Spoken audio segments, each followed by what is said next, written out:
So we're shooting a video series right now called Family Wisdom, and we work in the mortgage industry, but I know that each of our clients have just lives, they have families, they have dreams and desires within their family, and of course owning a home is part of that. But I was thinking that we in our family have a lot of wisdom.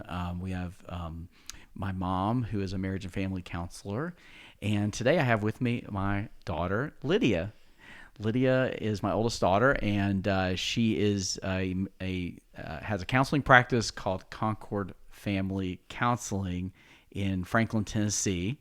And she works with a variety of people and situations, but she does work with one of the more difficult groups of people, which is teenagers.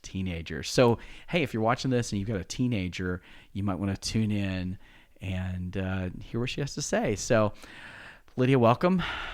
Thank you for having me, Dad. Dad. Glad to have you, daughter. Anyway, so talk to me about what's going on in the world of teenagers today. Obviously, it's evolving, even from when you were a teenager not too many years ago.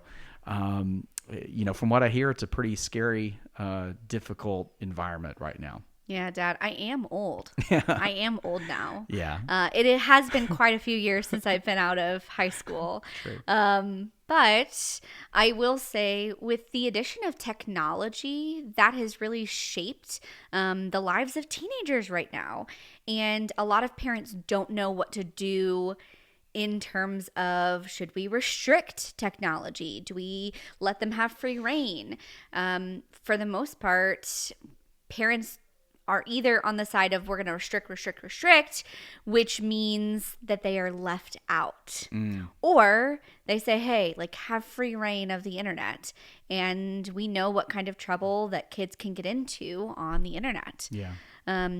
So that is the biggest change, I'd say, since a long time ago when I was a teenager. Yeah. So how is that, how do you see that affecting kids? Are they just more aware of what other people think of, they judge their popularity by their likes and comments and all that sort of views, things like that? Yes. It is a game. It is how popular you are is how many comments you get. And teenagers are already primed to be a little bit more self-focused and self-conscious, focused on their identity. Well, now they have an in-person identity, and then they also have an online identity. And those two things are connected, and they both matter to teenagers. And so what this leads to is perfectionism. And with the overload of information, I would say it leads to so much anxiety and depression. And that's what I see pretty consistently with every teenager.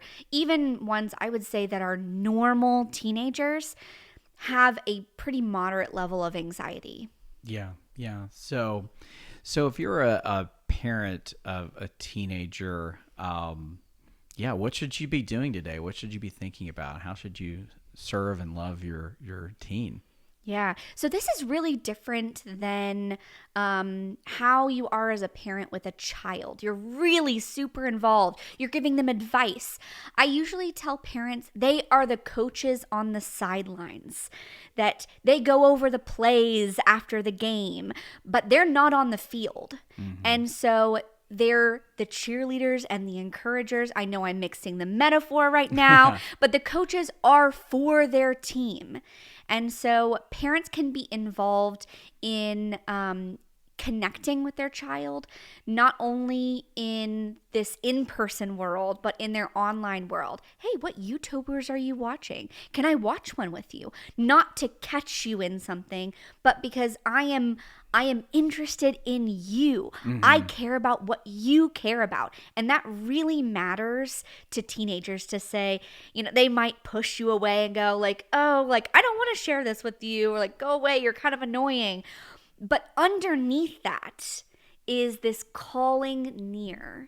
It's this, I'm going to push you away, but I'm also going to say, come near, know me, care about me. And I would say to most parents, kind of ignore this part and keep being the annoying parent who listens to the heart that says, I love you and I care about you.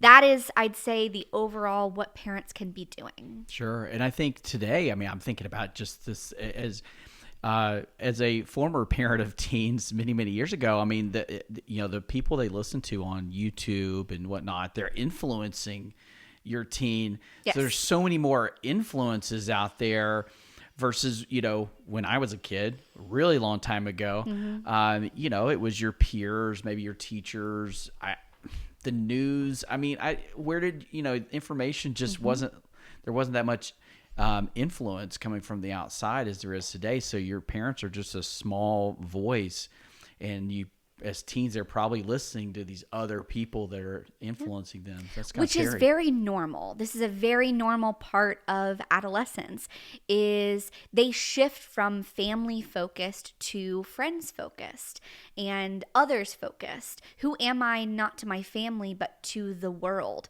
Who am I and who do I want to be? And so it's very normal. And as a parent, you get to be the steady one saying, I care about you. You're important.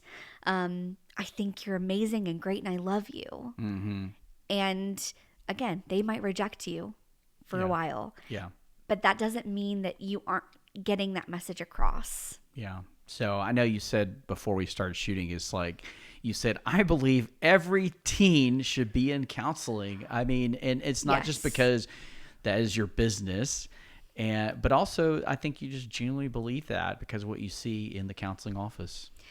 I would say it is harder now to be a teenager than ever before. And because teenagers are listening less and less to their parents, normal, very normal, where are they getting their influences? So to take them to a counseling office and to have an adult who they trust, they listen to me. You as a parent can be giving the same messages at home, but they're like, Lydia, that is a great idea.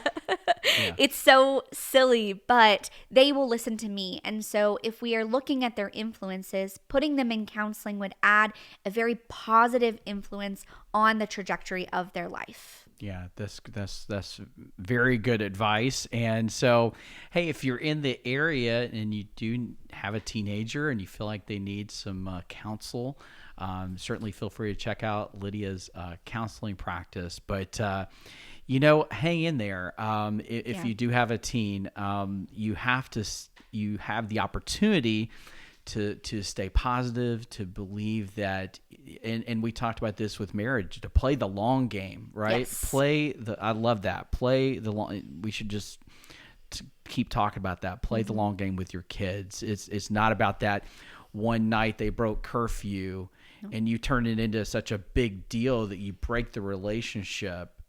Play the long game. Keep a good perspective. Like, they're going to grow up and be adults. Hopefully they're going to have kids. I have my first grandkid, Dakota, from Lydia.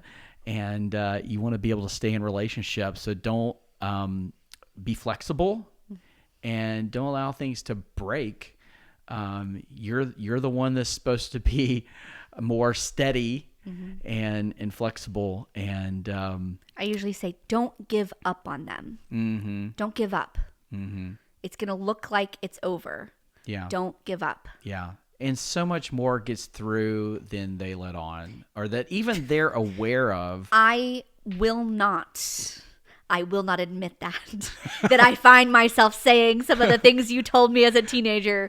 I won't admit it. Yeah. Yeah. So, it's they may seem like they're rejecting everything, but most of it comes back around in the long run. So, hey, much love to you if you have a teenager, and hang in there, and see it through in the long run. Get help when you find that when you reach that point to go like, I need help. There is help out there, and you can get it. So anyway, well, take care.